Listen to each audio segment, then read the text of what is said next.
Aslett, lovely to see you. Good to see you too. Congratulations, by the way, on the OBE. Oh, thank you. Here we are, AIDS 2026. We've seen incredible scientific breakthroughs this week, but there are barriers. What's the biggest one science can't really solve on its own?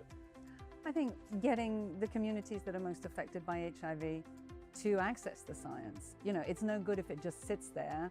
And as you say, we've got tons of exciting stuff. Lenacapavir, a monthly pill coming down the track, more tools than we've ever had in the toolbox. But for as long as people are afraid or unaware about how to get those services, it doesn't help us. Now, one of the big questions you explored today was whether philanthropy needs a new social contract.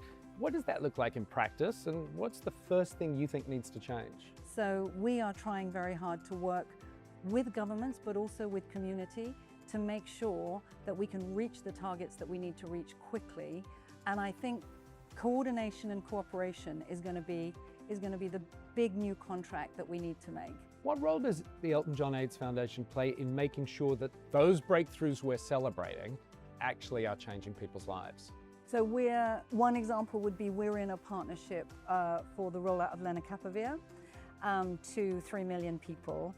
And that's Gates Foundation, Global Fund, PEPFAR, CIF, and others. And what we've done for the last 30 years is work with communities. And that goes back to what I was saying about how do we make sure that communities have a central voice and power in terms of how those programs are developed. So that's our piece of the lenacapavir rollout. We're also doing a lot of work with community level monitoring, because as this money is all disappearing, key populations in particular are becoming invisible. No one's monitoring them.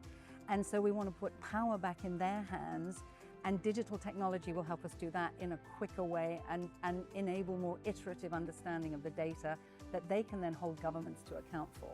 You know, this city has, Rio has incredible energy, and you know, I feel that Brazil has wrapped its arms around this conference all week. If you could bottle up one thing about the spirit of Rio and the HIV community this week, what would it be? Two things that really stood out.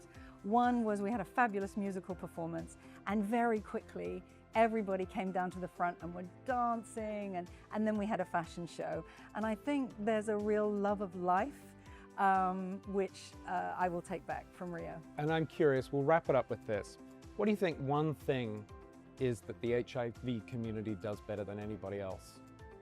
I think it's compassion and solidarity. And having come to these conferences for so many years, and a little bit, to be honest, coming thinking, oh, here we go again. Right. And then you walk in and you hear people living with HIV and allies talking. And it's not like it's not like I've experienced for any other kind of condition. There's a deep sense of connection and solidarity and love amongst this community, which I don't think happens anywhere else.